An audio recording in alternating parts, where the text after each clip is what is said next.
Hey, folks, and welcome to the Deconstructor of Fun podcast. I'm your host, Mishka Katkoff, and in this episode, I'm joined by CMO of Tap Nation, Vincent Fevrier. In this episode, we are going to talk about hybrid-casual games, as always. But no, this is a different twist. We're going to talk about the French hyper-casual publishers. There's many of them, and it's interesting to understand what their secret sauce is and what makes them all different.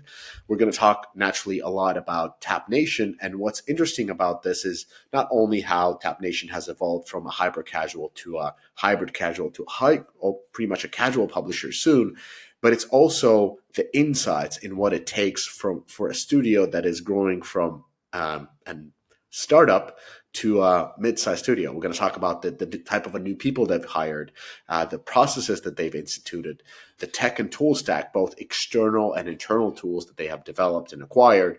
We're going to talk about how their product focus has shifted as they have grown and move from hyper-casual to hybrid casual. We talk about the development or the establishment of their in-house studio because they used to be focused only on publishing.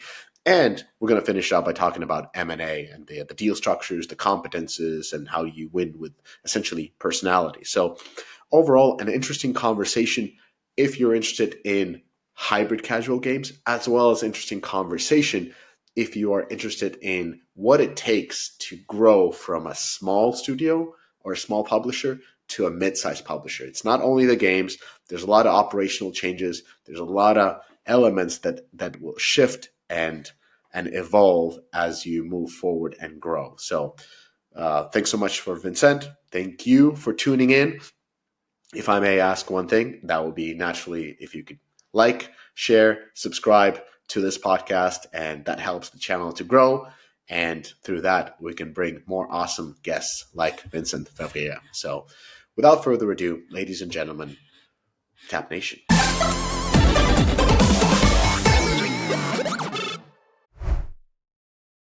Hey, game makers, we got something super cool to share with y'all. Last year, hybrid casual games proved they're more than just a trend. They are a game-changing force in the industry. That's why Deconstructor of Fun teamed up with none other than Meta to crack the code on hybrid casual success. Our new and free Hybridcasual Playbook dives into what's driving this explosive growth, the KPIs you should aim for, cornerstones of hybrid casual design, how to structure your development process, maximizing in-app ad and in-app purchase revenues, and growing your hybrid casual game. Now, whether you're a veteran or just getting started, this playbook is your ultimate guide to understanding the market, perfecting the business model, and unlocking success. Download it now by following the link in the description below and level up your hybrid casual game today. Attention marketers, are you ready for an event that will supercharge your strategies and leave you talking it for months to come? On January 28th in San Francisco, AppsFlyer's Mama takes center stage as the must-attend event for marketers tackling the industry's toughest challenges, from privacy restrictions and signal loss issues to measuring omni-channel ROI and boosting LTV for high-value users. You'll gain actionable insights from the brightest minds in marketing. But Mama isn't just about learning. It's about connecting, sharing, and experiencing. It's an event people rave about for months before and after, and for good reasons. Side note, I've attended one of these events. It's goddamn amazing. Anyways, spaces are filling fast, so don't miss your chances to be part of this unforgettable day in January on 28th. Register now at appsflyer.com/mama, M-A-M-A. That's appsflyer.com/MAMA.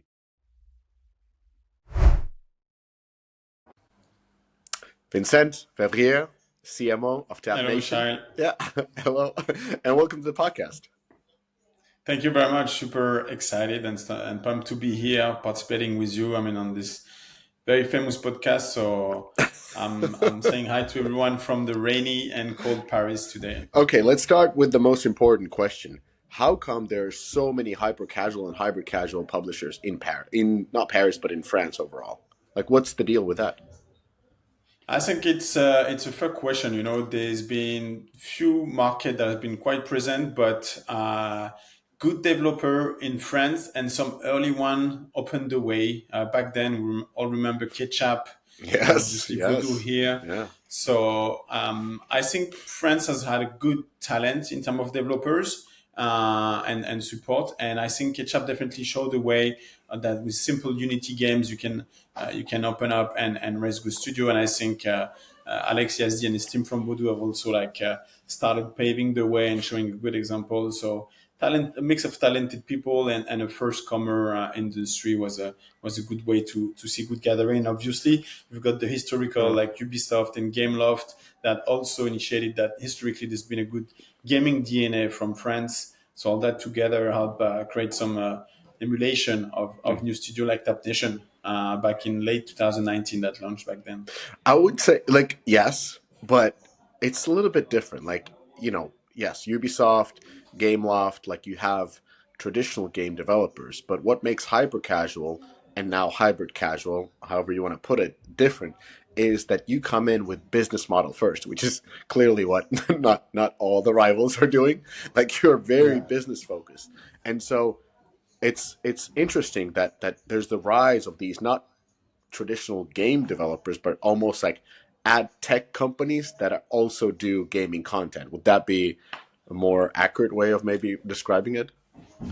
It's true. It's true that hypercasual originally is nearly 50% or even more of pure ad tech. It's good UA, good ad monetization, and then it's a bit of prototype in games. But it's equally or even as more important on the ad tech side. And we have good, I would say, good tech and good ad tech person as well, good Mm-hmm. developer, good schools as well in terms of development and tech university. So that helped as well a lot. And if you put $1 in the machine and it gives Mm-hmm. you back $1.50, I think that's an easy way where we could find a lot of innovation and quickly implementing and developing such opportunity for hyper casual Yeah. and hybrid casual. Fantastic. And do you consider, like, just last questions, like one thing that came through when I was visiting Voodoo is like they're very keen on describing themselves as a tech company versus a game company.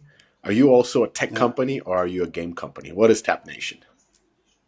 So I'm sticking with the first one. I mean, what is Tap Nation? First of all, it's a bit of a let's say out player, outstanding player that came a bit late in the market, and our DNA, our values as basically piracy. How a small pirate team can achieve big. So you have to be a tech company. Mm-hmm. So basically, with a small team, like how do we start to develop? I mean, not in house, but with external studio and publish some first prototypes, some first games. But how do we get the tech around it to make sure that at scale we get the UA right and the monetization right? So we really started as a tech and a publisher, hyper Mm-hmm. casual publisher, and now we're pivoting towards more of a studio as a global game maker, but that takes time. Our Mm-hmm. DNA is really like do with what you can, Yeah. with very little, Yeah. and grow fast. So yeah, Perhaps the right word in French would be routiers. but yes, or cheers, whatever you want to call it, as we could do with very little. So yeah. that's been a bit the DNA from the beginning. So pretty close to Voodoo, I would say in that Yeah. sense. Yeah. So talk to me a little bit because we met up. So we met up in Abu Dhabi, and we were at Google Move conference, and you had a really really interesting presentation about Tap Nation, especially just showing the amazing growth that your company has been experiencing as it has late transitioning from hyper casual to hybrid casual, and seeing Yeah. this despite being sort of late to the market, seeing pretty amazing results. So can you a little bit talk about kind of give the context of what has happened since you kind of ran into the wall in hyper casual and then moved to hybrid casual in terms of numbers and the company? Sure, sure. So, company launched in late 2019 from Hervé Montout, here, the CEO and co-founder, and with Igor, our CTO. Hervé has a background into different tech business. He had sold a small French ad network back then, but also like invest in multiple type of tech business. And back in 2019, found with Igor and a couple of other team members like Anwar, our former head of marketing as well, to get together and become a new hypercasual. I mentioned Ketchup. Actually, the ideas came from the Morcos Ketchup brother, who were close with Hervé and told him, like, I think there's a good opportunity still to fit and find an opportunity into hypercasual game. And that's how Hervé decided by raising a few $100,000 with a couple of angel investors on the French market to launch Tap Nation. And as soon as 2020 January, they got the first game. So after like 3-4 months into the business, ice cream became a worldwide hit, our first hyper casual hit. And then continuing working with external studios, they got on board like Giant Rush, Guess the Answer, and pretty quickly the company went from like close to $1 million in the first years of launch 2019 to $12 million in 2020, tripling to $39 million in 2021. And the following year, we're doing close to $50 million in revenue. So it's been pretty times 3 growth over the first 2-3 years. And now we're keeping at least like 20% growth year over year. So last year we did about $50 million in revenue. This year, I think we're going to be somewhere between $55 and $60 million revenue. And interestingly, as staying lean, a small team, when I joined in May, June 2021, we were only 20 people. Now we're still only 80 people. We want to remain a very lean and operational team. So the company has been profitable since year one, since 2020. So there's EBITDA, there's profitability without raising much of funding. We did raise last year in September $15 million, mostly through debt. And the goal was here to sustain the acquisition strategy we went to. I will probably dive a little bit further, but yeah, the growth was to diversify from just publishing and started doing a bit more of a asset M&A. Nice. Okay, so let me kind of summarize if I got this correctly. So, as with any modern French gaming or tech company, you have a tech roots, ad tech especially. Is there a lot of ad tech in France, by the way? Yeah, you got a couple of ad network. I'm thinking like of Addictive, Augury, yeah. Augury as well there. So Criteo is kind of more like web space. But yeah, French tech has definitely been quite of an important flag for and support as well from the government here. Yeah. So French tech roots, you basically jump in, start publishing games. Or making games, publishing or making? Did you start with publishing? Publishing. Exactly. So straight into publishing, 1 million in revenue right away, then 12, then 39, then 50, and then continuing that 20% growth. Headcount pretty small, reaching 20 people at 21 when you're already making tens of millions in revenue. Then moving into currently 80 people, and you're scaling. You raised to basically grow inorganically. So starting acquisitions and asset purchases, and you've been profitable ever since. Sounds like a very good company strategy. I like that. Yeah, we try. It's not always easy, especially with the last couple of years. After COVID, everybody's got good euphoria around COVID, but after COVID took a bit of a hit in terms of VCPM, in terms of competition, in terms of finding new studio, hyper casual studio, etc. So the last year, I would say, is the most challenging year, like 2024. So that's, I guess, also part of the exciting time is in the hard time, we're learning a lot, we're challenging ourselves, we're repivoting, we're reshifting, we're reorganizing. So it's been a positive journey, but the last one has been a bit more like where we really deep dive into ourselves, where we find a good turn and try to become stronger for next year. So there's 3 things that based on what you talked about, that I wanted to dive deeper. So you choose where you want to go. One is I'm very interested in how are you finding the LTV versus CAC as you moved from, the reasons why you moved from hypercasual and now in hybrid casual in that post-COVID, post-IDFA world. The second thing that I wanted to talk about is something you mentioned is finding assets. You are a publisher. Asset for you is a game or a game studio, either or. I'm curious to understand how you do this.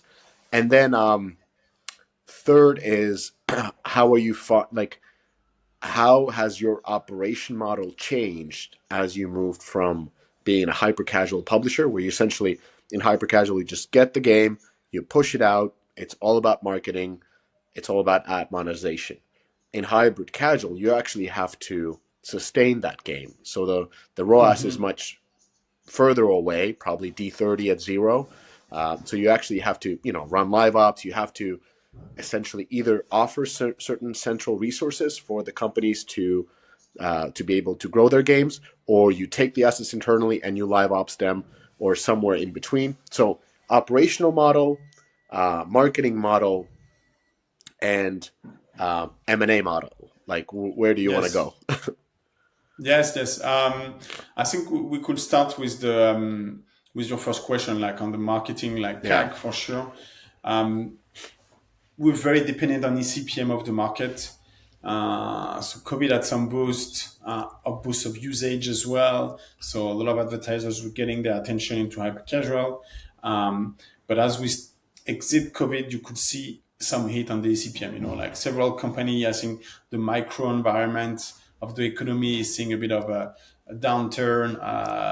There is the fear of a recession a little bit, without being so pessimistic. So all advertisers all together might have decreased a bit their spending. So you can feel that in terms of CPM, in terms of LTV. And even though on IAP side as well, like some consumers are buying or paying less, but on hyper casual, which is 95% based on ads, you feel that quite quickly. And there is still some competition on the UA front. So even though a lot of our games have been very sustainable in terms of revenue and margin since they were published in 2020 up to this year, which could be surprising because generally we tend to say like hyper casual portfolio might tend to decrease. We've been pretty good at diving new UA channel, new UA sources to maintain the profitability of that portfolio. However, it's true that LTV gets a little bit impacted. There is more competition as well. CPI can be a bit more expensive, and you will see with the impact of iOS ATT as well. Like Facebook, which was a very strong source on iOS, Google was a very strong source on iOS. So iOS environment has been impacted a lot, which make that our 50-50 revenue between iOS and Android move probably to 70% Android versus 30% on iOS. So that creates some difference where we have to reshift. And then, yeah, I think one of the reasons as well as we revisited, we saw all the main players, as we say, that we look up to, like Voodoo, Rolik, or Say Games, everybody taking a pivot from just doing hyper casual to a bit more deeper quality games with longer gameplay, longer retention, and as the kind of goal probably for Tap Nation in the next 2-3 years is probably be a sort of exit or financial operation. We understand as well that having a more sustainable portfolio with longer retention games, a higher IEP share as well, is something that is quite appreciated and more valued for a company than just being a hyper casual portfolio. In that industry, we've seen quite a few M&A and acquisition in the last year. Blackout Labs with 52 Entertainment in our area, even Miniclip with EasyBrain recently. We see that longer retention, they see that as a more stable and perpetual revenue opportunity. And IAP as well is a direct cash with a higher, as you say, LTV, higher CAC, of course, acquisition cost of users. Mm-hmm. But that was the kind of natural turn we had to start taking. So how did we do? Jumping maybe on the second part of Yeah. the M&A question. Tap Nation never had a full or real in-house studio. So we never really developed enough from scratch the games with a game designer, product, developer team. However, 2 years ago, 2022, we started acquiring assets. So we acquired assets from Pakistani studio, Color Waterfall from PlaySpace, one of the studio game district, for example. We acquired also like Doll Dress Up or Thief Puzzle, Thief Puzzle being one of our flagship titles today from two Vietnamese studio. One called Wigun, and it's been an interesting journey because we could see that instead of spending a lot of time paid prototype, on prototype that we're not sure going to succeed, we were able to acquire an existing title with a stable margin, stable revenue, where we can assess the different UA channel and monetization channel. And once we acquire this asset fully from the studio, just the asset, the studio remains to just hand over all the code, then we'll keep improving the user acquisition, the creative, and the monetization, and we'll find ourselves successful in scaling further the game, bringing more margin to the game, and therefore breaking even sometimes in, let's say, 10 to 12 months, and then you don't have to share revenue shares to the studio anymore. You're fully owner of the game. So we did successfully that on actually today about 15, 20 of our games were fully acquired games from the original studio. And I think with our in-house knowledge of hyper-casual publishing, it was fine to maintain this game, but without too much of a heavy roadmap. There was not so much of a product roadmap, product content needed as much as is needed today on hybrid casual.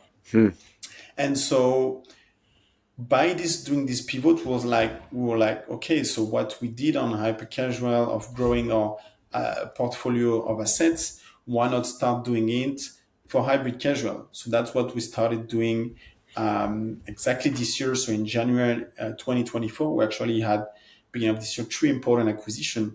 We acquired 3 games, 2 RPG games, Hero Making Tycoon and Hero Adventure, with a 70% share of in-app purchase. So quite of a jump from 95% ads to 70% IP. And another puzzle game called Wordling from a Spanish studio, which has a very long retention. It has a 9%, between 8 and 9% by day, 90 retention, so quite a high, a good retention, and a longer break-even and longer LTV. So it's still an 80% ad-based. It's very similar to Wordle game that got acquired by New York Times, for example. But the break-even is more in the range of 6 months, and the LTV goes up to 2 years. Oh, wow.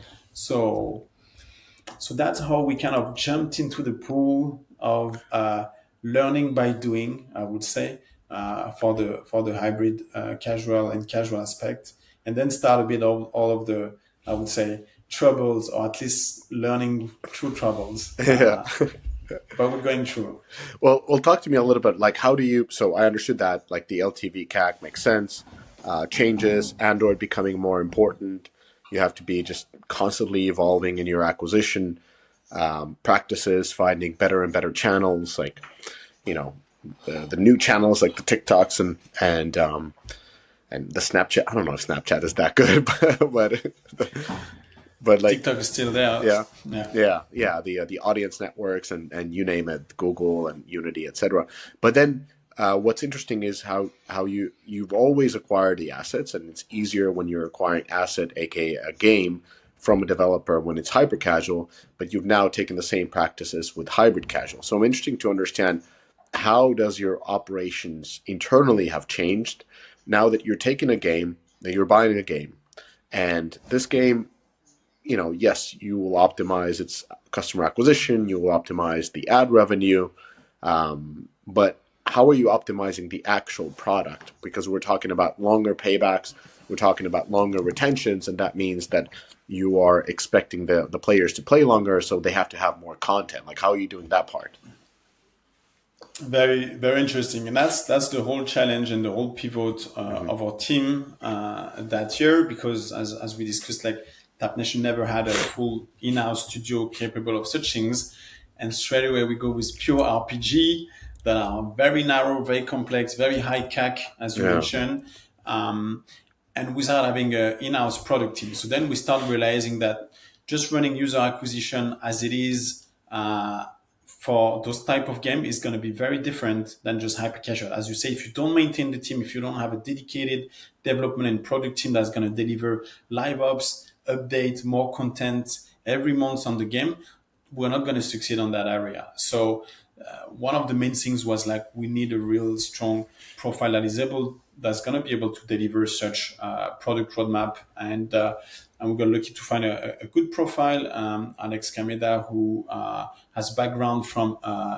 Scopely, worked on Zombie Waves, Scopely Studio, and at Rovio as well. So it's bringing like 15 to 20 years of experience really on the heavy RPG, triple A type of game.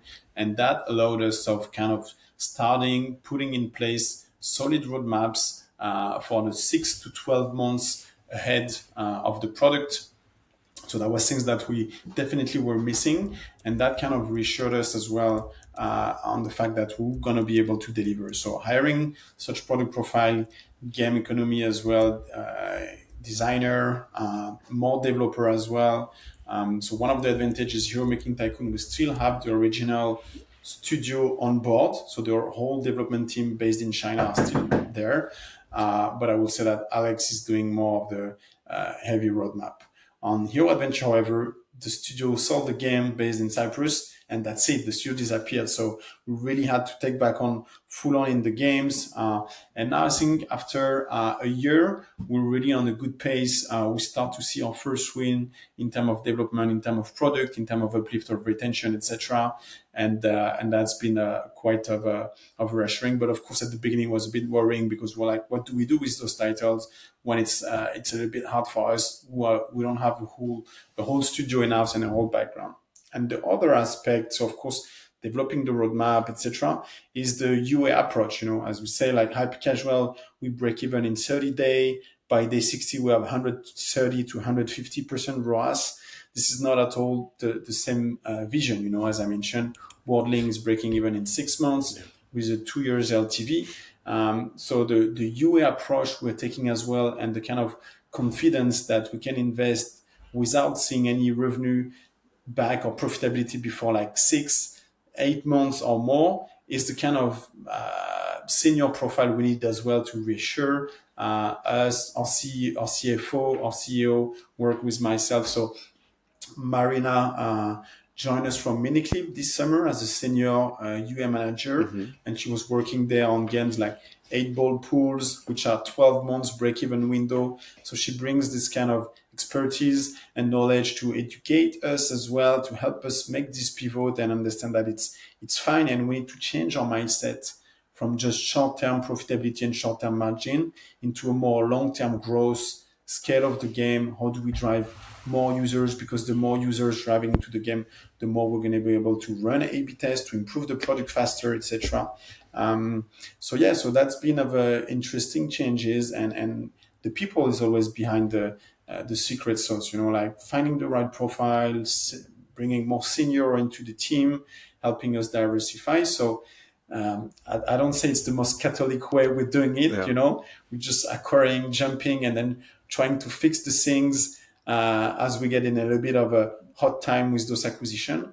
But I think we're finding our way now, and we're keeping on hiring strong profile. We're talking with people from other AAA or casual studios that get the excitement of joining a young, hyper-casual, still very lean team, but have a strong impact on helping us bring that shift to casual.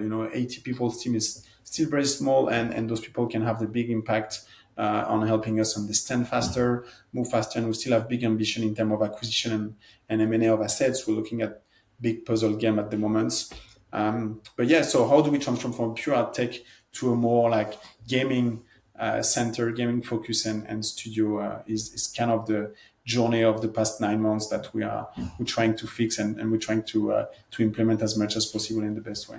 Yeah, that sounds really challenging, like acquiring new games, extending your payback times, and at the same time building internal capabilities to be able to run live ops on these new games that you have acquired. So there's a lot of unknowns in the mix, and at the same time you're paying the heavy price of an acquisition and of the UA investments.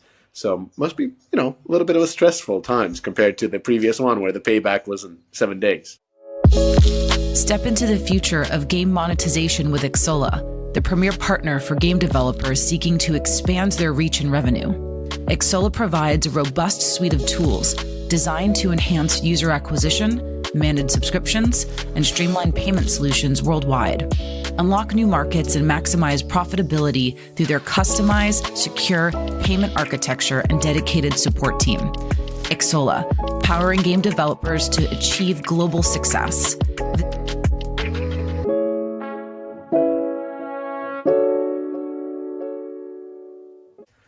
Yes.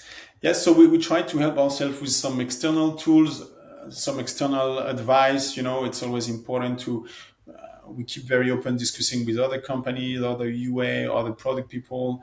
Um, IAP tracking was a kind of an issue at the beginning. For like a few months, there was a lot of discrepancies between our MMP and the stores. There's always fraud. There is always like some verification or validation of Yeah. IAP that is necessary. So we opted out after, let's say, 3 to 6 months of trouble, seeing discrepancies, which doesn't facilitate the UA growth if you're not sending back the right IP. We decided to opt out for example, Revenue Cat that kind of act as an intermediary and validate all the IP, send back all the accurate IP to the MMP. That's been a good way for us to fix that quickly in terms of IP tracking. And then there is the, let's say, long-term prediction, long-term forecasting. We have our existing model. We acquired last year, in May last year, UA Hero, Mm-hmm. which is a UA automation tool, a central UI with all API of all different channels connected. So all our UA manager can manage their campaign in one central place. It includes prediction, so they can in bulk edit like bids, budget, campaign setting, campaign targeting, and he has a piece of LTV prediction and ROAS prediction model. But this was by the team always built around a day 60 or day 90 because most of our games were having the LTV up then. So how do we now look at Worldling, which is a game that has a very high retention, as I mentioned, like by day 90 up to 6-7%, breaking even in 6 months, but having LTV up to 2 years. And we found a team of Cohort that you may be aware of. Cohort, yeah. They were pretty helpful. They have very strong BI projection model. Is a group of King.com people. So of course, having them on board help us as well reassure our finance team, our CEO and our CFO as well on how much we can invest today while we know we're still going to be profitable with those users, but increase the spend. Because when we acquired Wardling, I think 80% was organic volume. So now the goal is to keep pushing the US as much as possible. But it took some time to be sure 100% we'll do that in the right way. So those are kind of external tools that can help us like gain a bit of time, gain a bit of learning a bit faster, while also like hiring the right, as I mentioned, product, UA profile internally. Also on the creative side, we know we have to keep improving with the quality of playable, with the visibility of quality of creative we can do. So yeah, I would say that was a bold move of acquisition, Yeah. but I think maybe it takes a hard year for everybody to learn, and also reorganizing the team. In those challenges, you say like, how do we put more process in place, more organization? We're very much like lean, non-hierarchical, always company. Sometimes with very very simple process. How do we put a bit more structure in place as well for teams evolution, for HR, etc. So it's a whole year of transformation for sure. It's hard time. There is some pressure because, of course, you want to succeed. You want to keep the same growth when you invest into games and you see your revenue is not growing as much as is expected. You need to revisit, to re-challenge all the methodology, all the process you have existing. So, but as I said, it's in the hard time that we're learning the most, and we're going to come back out of a bit stronger as after that, because I think we have a brilliant next year ahead with all the improvement on the product kicking off, with the UA being more as well confident on scaling those games. So it's an interesting, challenging time, but we embrace that. Remaining a pirate, we'll always find solutions to drive the ship through the storm. Okay. There's this sounds hard, but also exciting. When you built this internal development team, does the same team develop all the products that you acquire, or is there a sort of a product focus that you have? I mean, you talked about the word game, but then there's idle games, if I'm correct. So there are different type of games with different type of economies, with different type of management Yes. models. So historically, the hyper-casual game, unless you pivot it fully to hybrid casual, like Voodoo had success for a couple of their games, or second will do, the focus of our product team, like Alex, mostly our head of product, is really on the two RPG game and on Wordling. So his background is AAA and casual game. And we know that this is where he's going to have the most impact in terms of gacha, live ops, content feature, product roadmap, metagame, etc. So it's important we focus on what's going to have the big impact. And we know if we turn around those games can really turn into being a good cash cow. Hypercasual historically has a bit less needs of strong product roadmap. It's a little bit, once you have the game concept, it's a little bit of features here and there, monetization feature. How do we kind of try to drive a little bit more rewarded video or a little bit more of subscription? But there's not like deep product roadmap needed. So the focus remains on very much on the casual and hybrid casual games for him. And the goal is to keep building the team, bring some more people on board. And we're considering as well, like we're actually bringing product people to start developing from scratch in-house. So create the studio in-house for Tap Nation in terms of games. So we're looking at puzzle games, hybrid puzzle, but we're also keen to look at evergreen card games. So we're looking at we're looking up at how people, like as I mentioned, Blackout, Triple Dot are doing great games. It's not an easy market because also the break-even is pretty long for those type of games. But we think there is some room here to find a way between puzzle and card games to develop in-house. So keeping on recruiting the right profile and the right talent to develop such a in-house studio in complementary. So we look a bit of everything. We multiply our bets, multiply our investment as well to kind of diversify that portfolio from Hypercasual. And when you are acquiring assets, so you're looking at this is what I'm interested to understand is there are so many of not only French hybrid casual studios or publishers like the Omas and the Voodoos and the Tap Nations of the world. The ketchup is still alive to some extent, but then there are a lot of internationals, the Say Games, the Rolik. I'm blanking the Crazy Labs. Yeah, exactly. So there's so many of these, not so many, but there's several of prominent players in the industry, the qualities of the world. How do you find the assets that others haven't found, if that's possible? But how do you especially compete with getting the asset? Like, why would a studio from Pakistan or from Vietnam or from other location, why would they sell their game to you versus working with another publisher?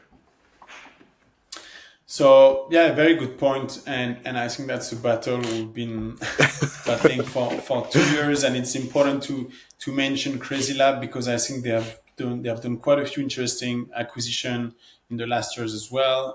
Alien Invasion was also interestingly one of the games we were targeting where we're face to face, head to head with Crazy Lab on those. So ultimately, the studio will look at the cash, at the money, like what's the multiple of margin you're gonna pay, how much is the upfront versus the part of the earnout on success. So it's all about the model. Like they all want as much money as possible, but sometimes they prefer smaller money but more on the upfront, rather than too big earnout.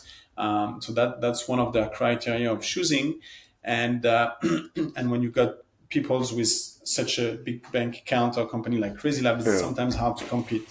But then they also, when you've got the earnout period, or the money they split between upfront and earnout, they will look obviously at what is your team behind, what have you achieved in terms of hybrid casual or casual, how good is your UA team. So that's where now we think we're better positioned since this summer, having those profiles, as I mentioned, from Marina from Miniclip, Alex coming from Rovio and Scopely, where we can prove that actually the roadmap, the scale of the game is going to improve faster than if he was remaining with the only studio.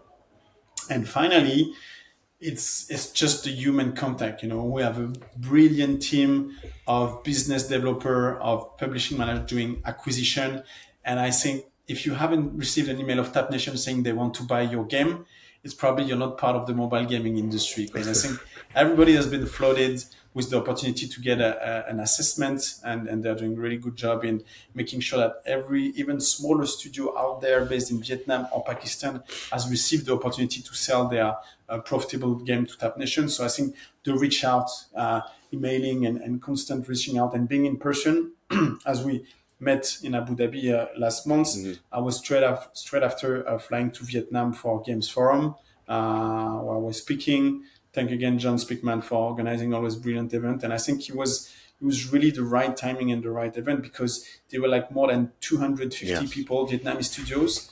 And unlike in Europe or in London, where half of the people are just networking during the speech, everybody was sitting in the room, listening carefully, taking notes. And I think Vietnam, we've seen in the last 2 years, has been booming. Today, they represent a huge amount of install among those top studios.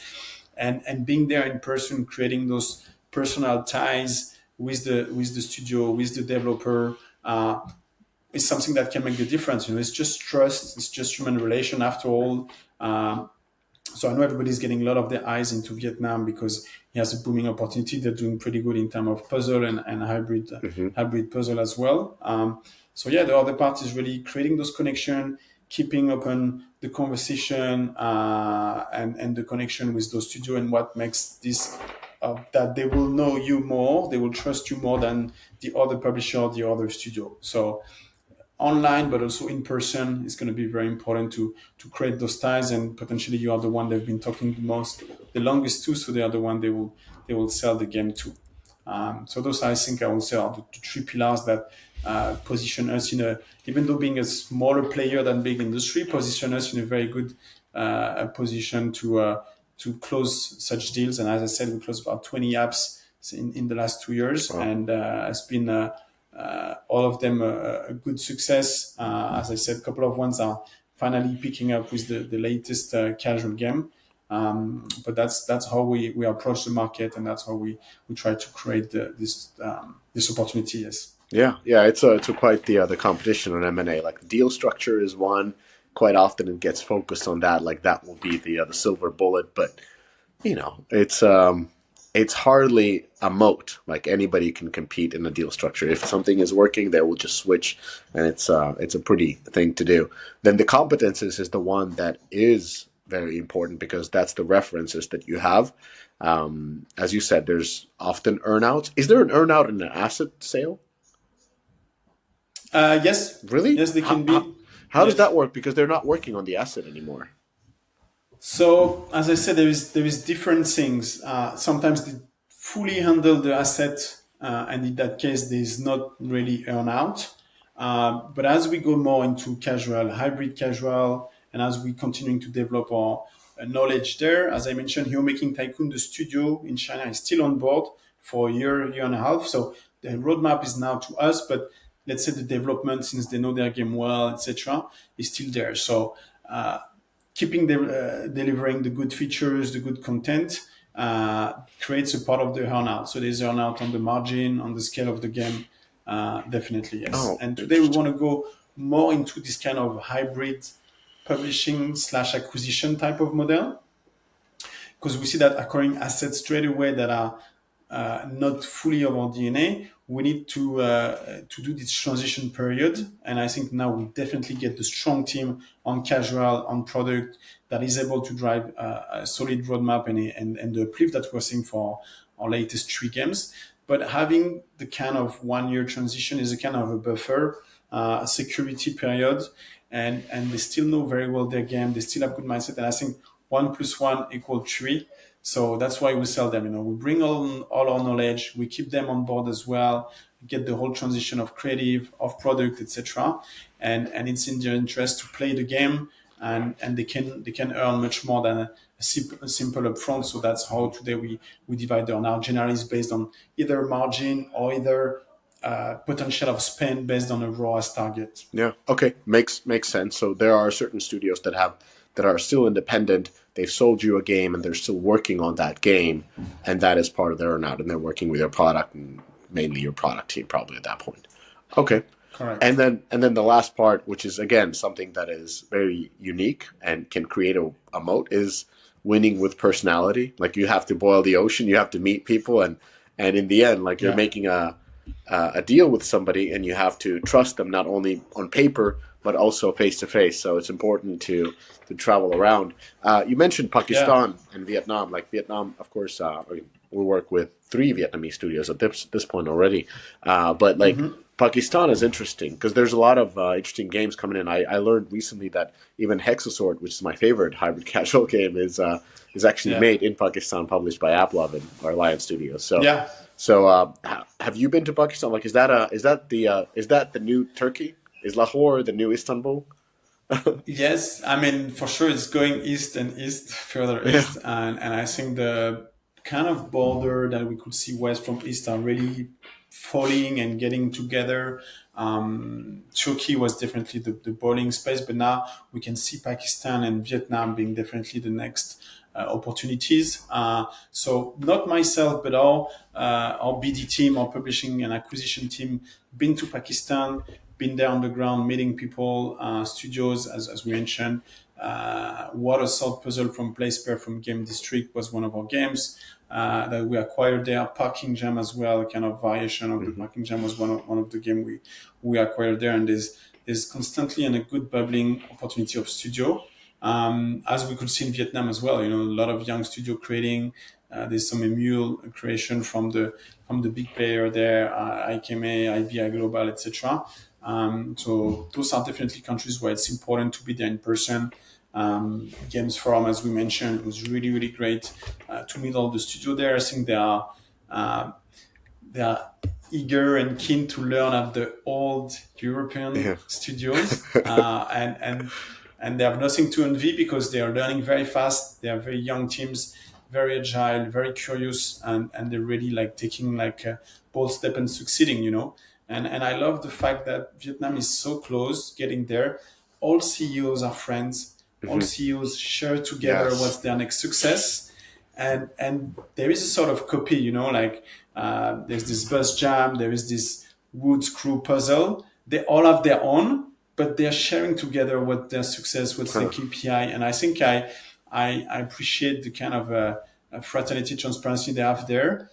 It's less like in Europe where we used to be competing, hiding from each other, not sharing any ideas. Here, and the difference is that they succeed all together. They really help each other. Yeah. And I think we're seeing that a little bit more in the industry in Europe nowadays. But yeah, learning from them as well was very interesting for us, and I think they're also very keen to exchange and create those ties, because I think both have to learn from each other, investment wise, publishing, opportunity wise. So both sides are very keen as well to partners and see opportunity. And I think it's a good example for the international scenes of how Europe or Western studios can do great things with Asian or APAC studios.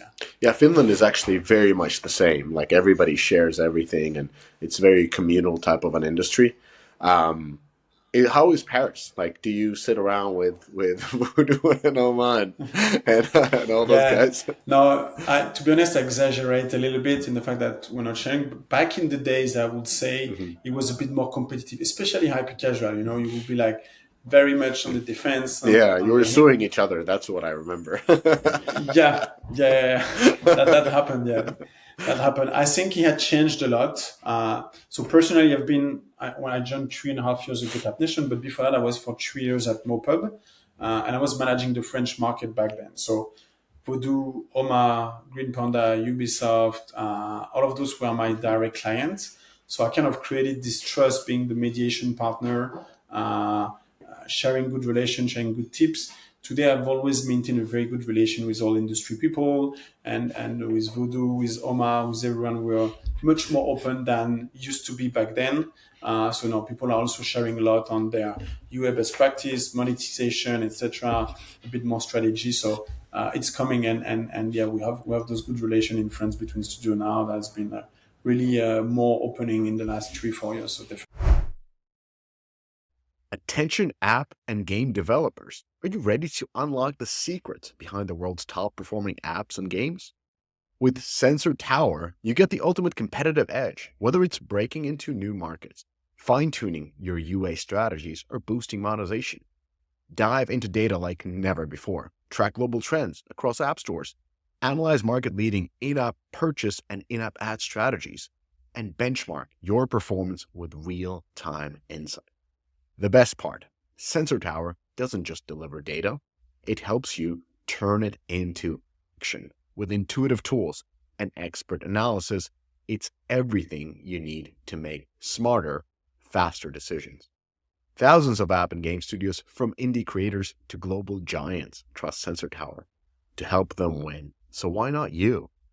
Start your free trial today at sensortower.com.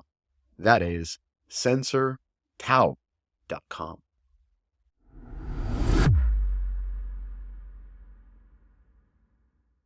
Yeah. You've heard of Heroic Labs by now, and we keep talking about them because you need every edge to be successful in today's market. Heroic Labs Game Stack is built like a brick house. You got the Nakama, their backend game server, Hero, their game development framework, Satori, their live op service, and last but not least, Heroic Cloud to provide massive scalability. Heroic Labs is a battle-tested partner, and their tech enables you to be flexible, creative, and scale for success. Focus on your game, avoid tech risks, grow your product with scalable live ops, and save a big chunk of cheese, all with Heroic Labs. All right. Well, I have at least a couple of more questions to you, but just to summarize, like, there's a lot of happening with Tap Nations. You got new people coming in. You got new processes as you're growing and maturing as a company and attacking a new market segment. You're building out your own tech and tool stack. You acquired UA Hero. You're investing into the type of tech that can allow you to basically run live ops. You're using external tech. Cohort, shout out to Cohort. We also work with Cohort in multiple different studios. It's a great dashboard and a sort of a, how would I say? It's almost like as a product manager, I had my live ops dashboard, but this is almost like a dashboard for both product and marketing. Anyways, Cohort, great tool.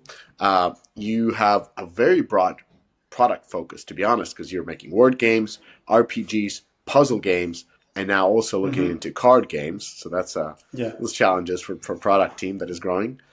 You're building an in-house studio to all this, and then there's the M&A that is constantly running, up to 10 acquisitions every year. That's a lot of stuff. Yes. M&A is interesting. M&A is interesting because even though we are rather a small, limited team, we're really running a lot of audits, a lot of due diligence, finding the right product. Sometimes it's hard to say no to an acquisition, but we learn. There's been a couple of products that's been probably a miss, so we learn like how to deeper our UA audit and understanding the trend of a game, the product opportunity of a game is quite interesting.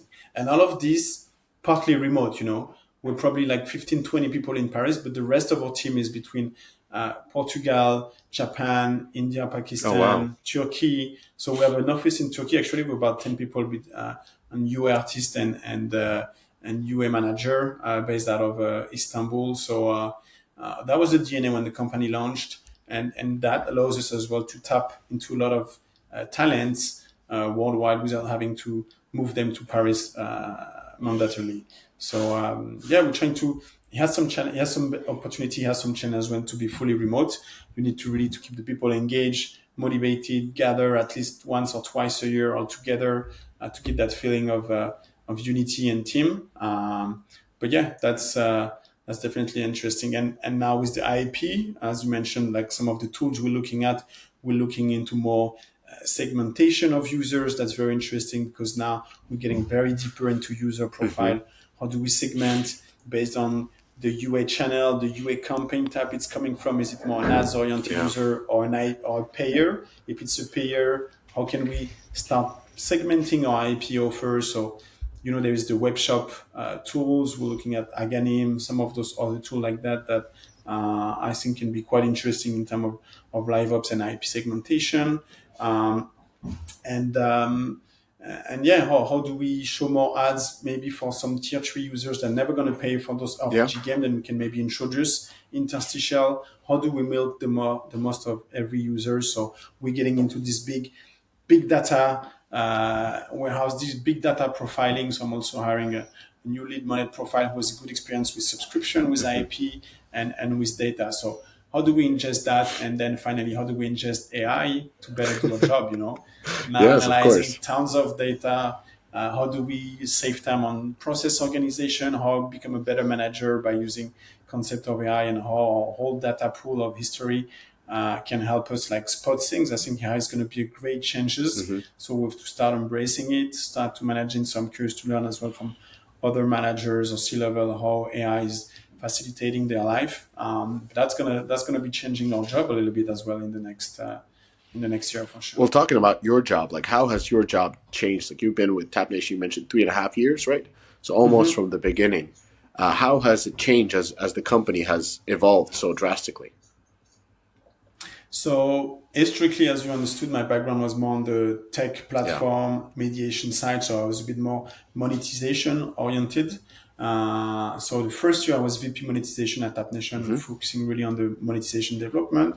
And as Anwar, our former head of marketing, went to launch Quiet Games, which is now Quiet Apps. So a bit of a dependency of TapNation that was launched fully independently by Anwar. Then I took over the head of the CMO role, so user acquisition team, creative team, and the monetization team. So I had a lot of evolution. First of all, I had to really have to ramp up really on the US side, So I'm a bit less, let's say, day-to-day technical and operational on the US. So how do I keep supporting my UA team, also challenging our UA practice, challenging our creative practice, while probably not being as technical as the whole team is. So it's very important to level up on the data analysis Hmm. side, understanding the different type of campaign, the different cohorts, trying to put some kind of monitoring measurement platform in places. So through UA Hero, we're trying to have a kind of global change log dashboard, who's been doing what creative has been optimized, what bid or campaign changes has been put in place.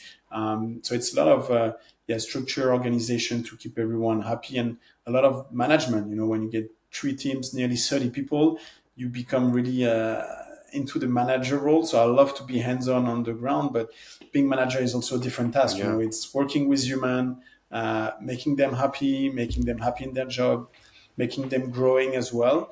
So those are the things where I think I've to keep learning a lot, keeping improving, trying to do like some, let's say, management training internally, and putting those new things. Now we're in the middle of putting more OKR, KPIs in place, all those kind of tracker that Oh, wow. usually as a startup was kind of out of the question. But those are some of the changes, and understanding the new category of casual game as well. So making sure everybody get their spot. So yeah, it's a big learning phase. Yeah. It's yeah, I can talk a lot about those. I mean, not only from personal experience, but also through the work that we do. It's yeah, OKRs. Yeah, you're definitely growing. So, Yeah, um, exactly. so as a last question, can you talk a little bit about the industry outlook? Like, how do you see this evolving? Like we went through massive changes, both on the macroeconomic side, but also on the privacy side, basically the marketing side of things. What do you see as and the growth have stopped. Like we are not growing 20% every year. It's much more cutthroat, which fits the pirates of the industry. But Yeah. but how do you see the industry evolving? Like 2025, 2026. We don't have to even look further. Um, I think it's been challenging 2023 and 2024. Even on the M&A side, we could see things are slowing down. But I think we kind of touched the deep. So I believe, I mean, for Tap Nation and even for the whole industry, I can see 2025 is going to be a much better year in terms of growth, in terms of profitability, etc. Of course, it's challenging because Mhm. there's still very good actors out there in the market. You can see people are really innovating quickly. We were discussing about the Vietnamese market, where 2 years ago they weren't there, but now they are releasing super excellent like hybrid and puzzle games.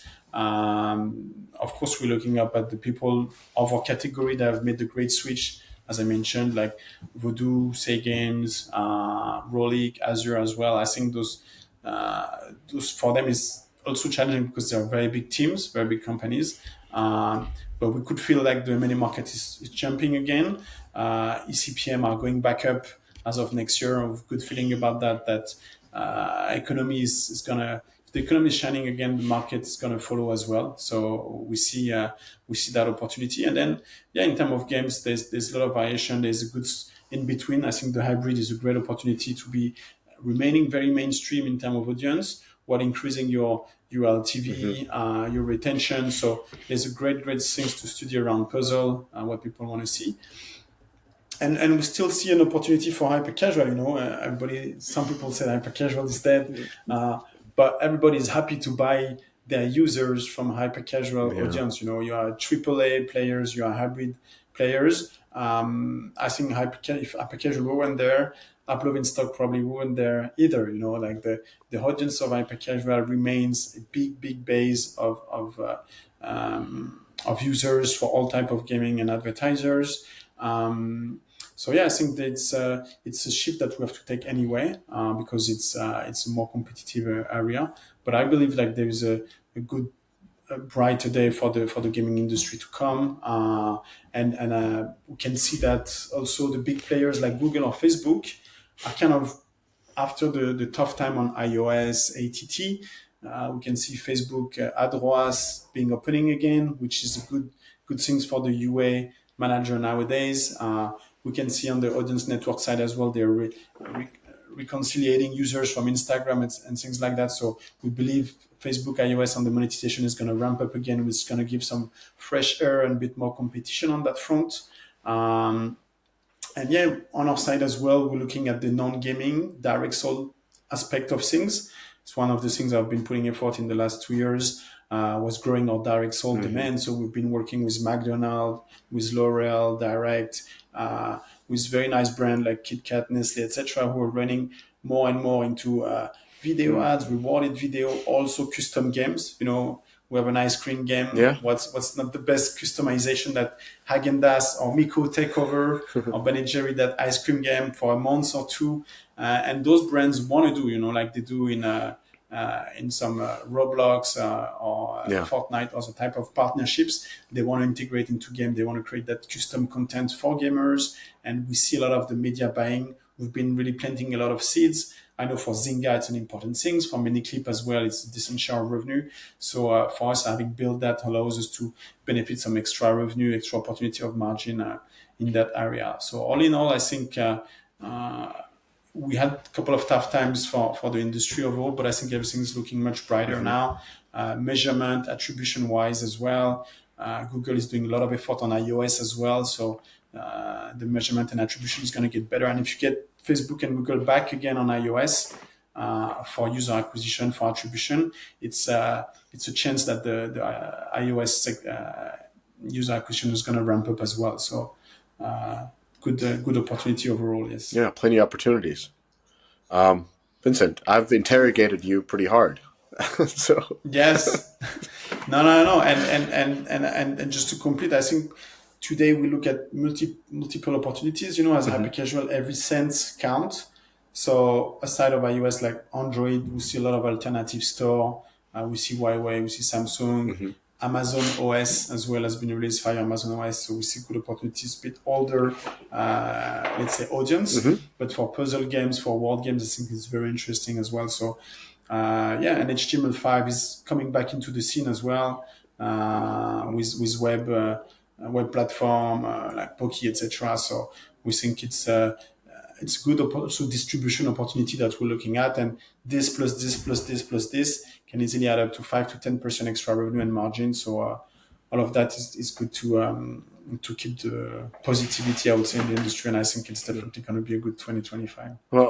Well, no wonder the French publishers are succeeding. You're doing about 200 things at the same time, and always with a hard business focus, trying new, expanding with the old, building your teams, improving your processes. So it's always fascinating to have French publishers on a podcast. There's a little bit of a stigma that people kind of have against the French publishers, but it's very much untrue. Like I've talked to several of you. You are the most business focused tech companies I've ever met with. Thanks. I mean, we try our best. As long as we give the best of ourselves, then we cannot reproach that. And for sure, there's good, good learning from everyone. And I think people are much more solidar and supportive of each other within the French, the whole European industry. So it's kind of nice to be evolving within this sort of family. After 10, 12 years, seeing each other at conference, everybody becomes friends. So really working with friends with a cool environment, and the mobile gaming space is really a small family, I would say, because a lot of people know each other. So it's just about giving their best, giving fun to people. And I think, we're trying our best on that, and keeping the ship ashore. Well, Vincent, best of luck, and hope the 20% year-over-year growth continues with Tap Nation and only accelerates going forward. Thank you so much, Misha. It was a pleasure to be on the podcast today. So excited. Pleasure having you. I hope to see you again in some sunny place. We'll do. And in the meantime, wishing good Christmas to everyone out there. Thank you so much. And thank you, everybody, for listening. Thank you, everyone. You did it. You made it to the end of the episode. As a fan of the show, it would help us out if you'd subscribe and leave us a review on the podcast service of your choice. Those stars and likes, while a small action on your part, mean a lot to us and help to grow the show. More importantly, are you a member of the Deconstructor of Fun Slack group? If you have 5 years or more of games industry experience, go to deconstructoroffun.com/Slack and apply to join. Join the games industry best professional community filled with peers always willing to lend a hand, or subscribe to our newsletter to get all the latest insights from the Deconstructor of Fun content creators. Thanks for listening.